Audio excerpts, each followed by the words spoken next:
French wine. Most people think of it as expensive and hoity-toity. Well, more wine comes out of France than almost anywhere else in the entire world. So there's lots and lots of inexpensive, good French wine out there.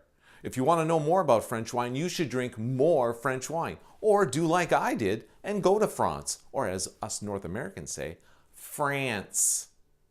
I'm going to be talking about my trip to France on this week's episode of the Average Wine Enthusiast.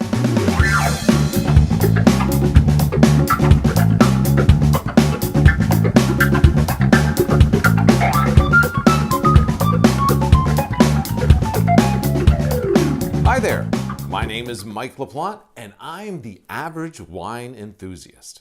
I thought on this episode I would tell you folks a little bit about a trip that I recently made to France, or as the rest of us here in North America say, France.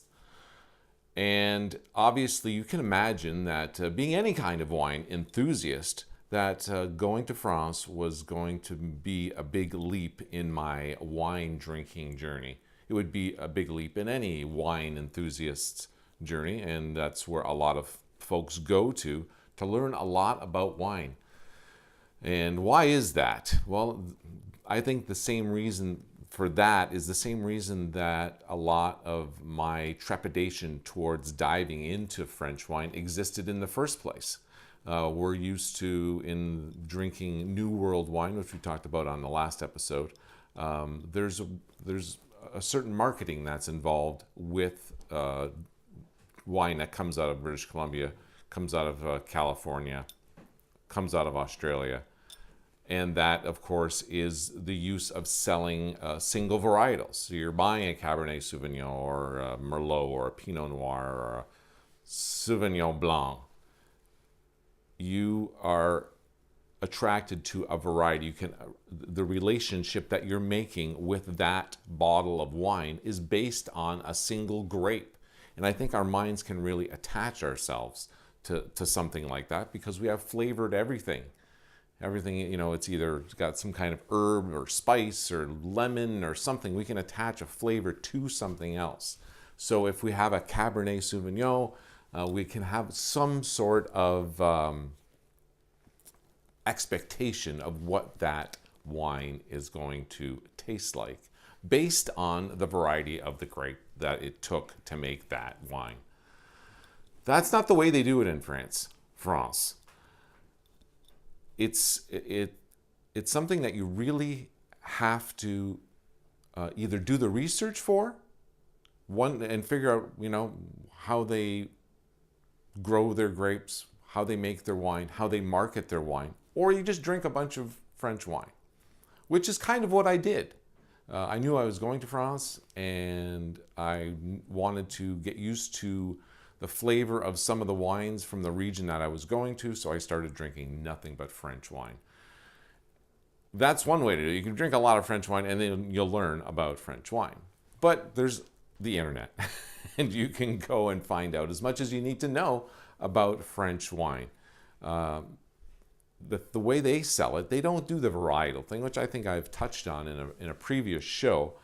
It's all about where the wine comes from. It's all about that sense of place.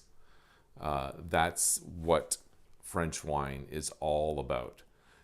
And the rules to keep that institution or that system in place are very stringent. And wineries, if they want to put certain things on their labels and be considered mainstream French wine, you have to follow these rules. And of course, what does that mean? Well, in certain wine regions, only specific varieties are grown in those areas. Bordeaux, one of probably the most famous wine region possibly in the world, is the home to a lot of people's favorite wines, Merlots and Cabernet Sauvignons. That's what comes from Bordeaux. If you're going to Burgundy, you're not going to get any Cabernet Sauvignons. If you go to Alsace, which is close to the German border, you're going to get lots of Riesling. If you're going to Burgundy, you're going to get Chardonnays up the wazoo and Pinot Noirs as well. If you're going to the area where we went in the southern Rhone Valley, And there you're finding lots of Grenache and lots of Syrah. One of my favorite varieties is Syrah. See, I associate one of my favorite flavors, drinking wine, favorite smells, drinking a very specific variety. See how I'm attached to that? Syrahs are something I'm attached to. And I know that in the Rhone Valley is where they make a lot of Syrah and grow a lot of Syrah grapes and Grenache. Lots of Grenache. So yes, to wrap your head around how the French sell and make their wine, you got to do a little bit of research. Doing it the other way, drinking just a bunch of French wine, that sounds like fun too, but you can do it simultaneously, and it's far more fun, far more engaging, and it really can set your mind ablaze as far as figuring out where different wine is from in France.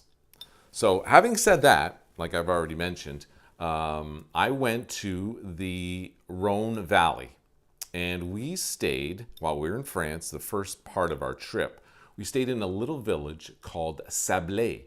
And this is right in the heart of the southern Rhone Valley. Now, here's another thing about the French wine industry.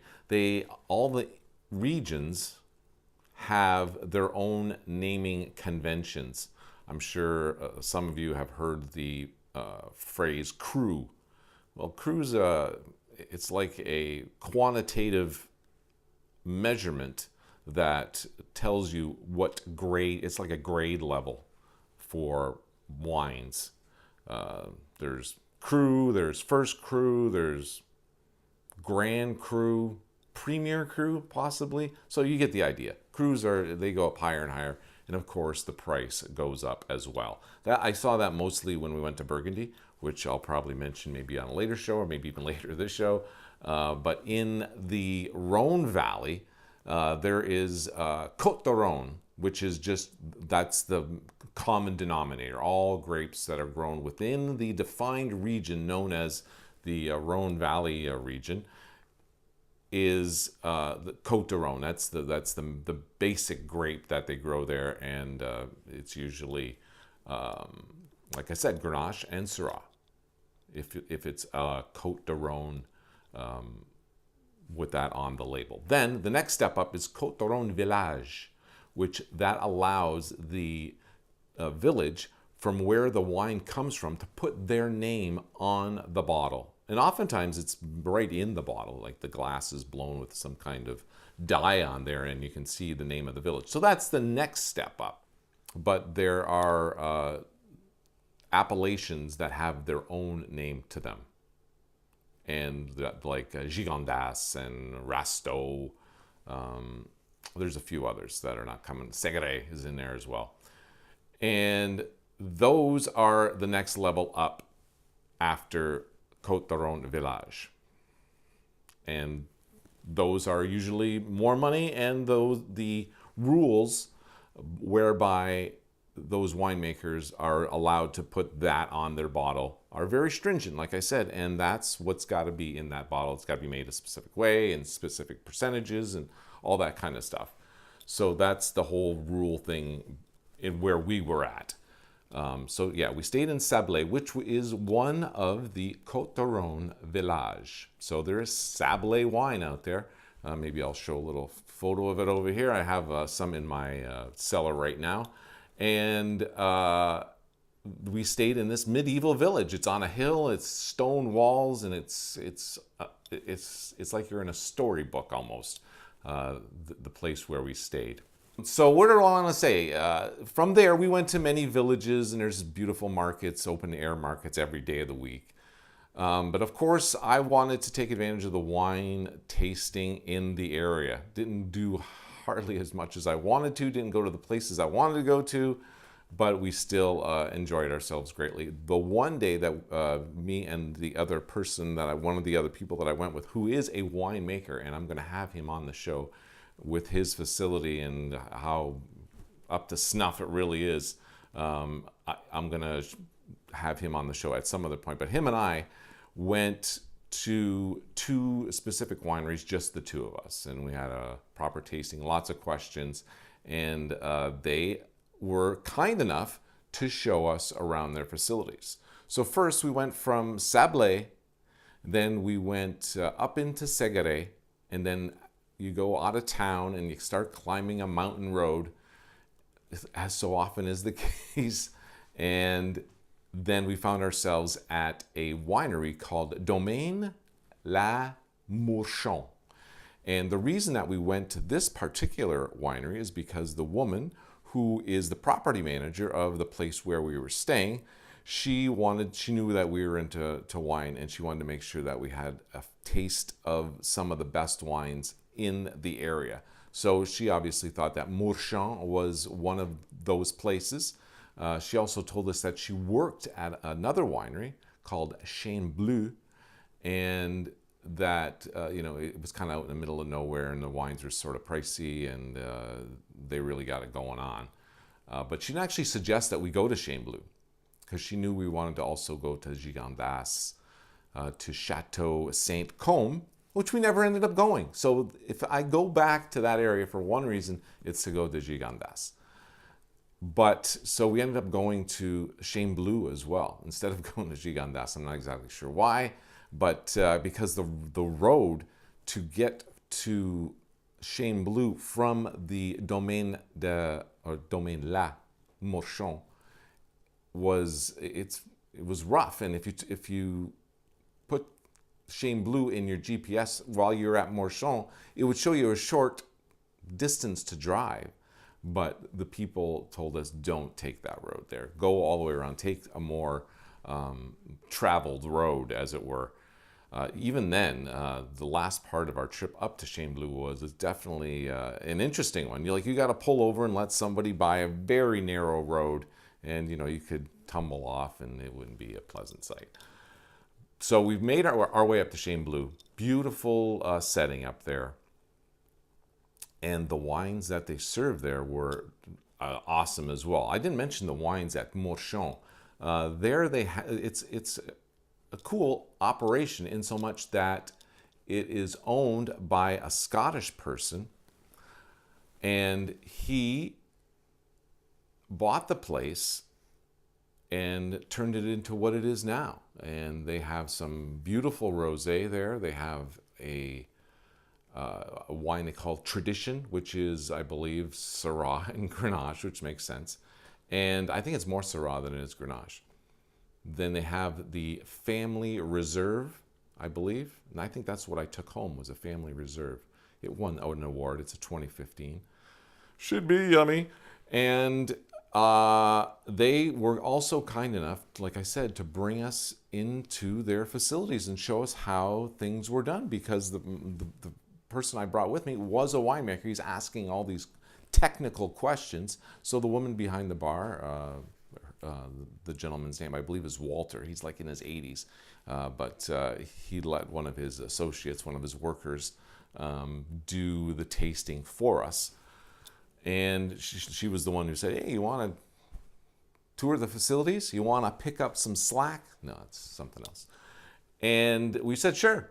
And this, like Chien Bleu, is a gravity-based operation. So you put the stuff in at the top floor and you make it all go down. There's no pumps pumping any juice in. It's all just works on gravity. Yeah, so that was very nice of the folks at Mourchon to show us around the place. So like I said, we made the trek over to Chien Bleu, which stands for Blue Oak. And they were very kind to us as well. They had some really yummy wines there. They also have a rosé, and they have I think it's called Aliat, which I think is their middle of the road Côte d'Aron wine. And then they have their three signature wines. One's called Astrolabe, which was the illegitimate child of Heloise and Abelard. It's the Romeo and Juliet sort of story that originated in France, except now there's an illegitimate child that's involved as well. So each one of those characters gets their own spot in a wine. Astrolabe was a pretty decent Grenache Syrah blend. Heloise, which I ended up bringing a bottle of that home. I think I brought a bottle of Astrolabe home as well. And the Heloise is Syrah dominant, whereas the Astrolabe, I believe, is Grenache dominant. And then there was the Abelard, which I didn't get, and that was Grenache dominant as well. The Heloise cost me around 100 Canadian dollars to buy that bottle of wine. So it's going to be cracked for some special occasion. As it is right now, it's a 2010. Definitely the oldest bottle in my cellar. So maybe I'll let you guys know when I crack that open and let you know how we enjoyed it.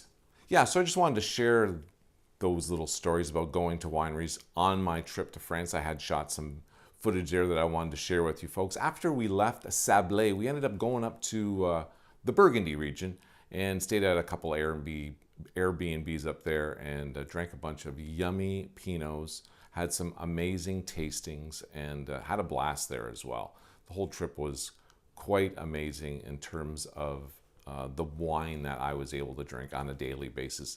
The folks I went with, they said they were wined out, but me, I was ready to give her for another 10 days, but had to come home.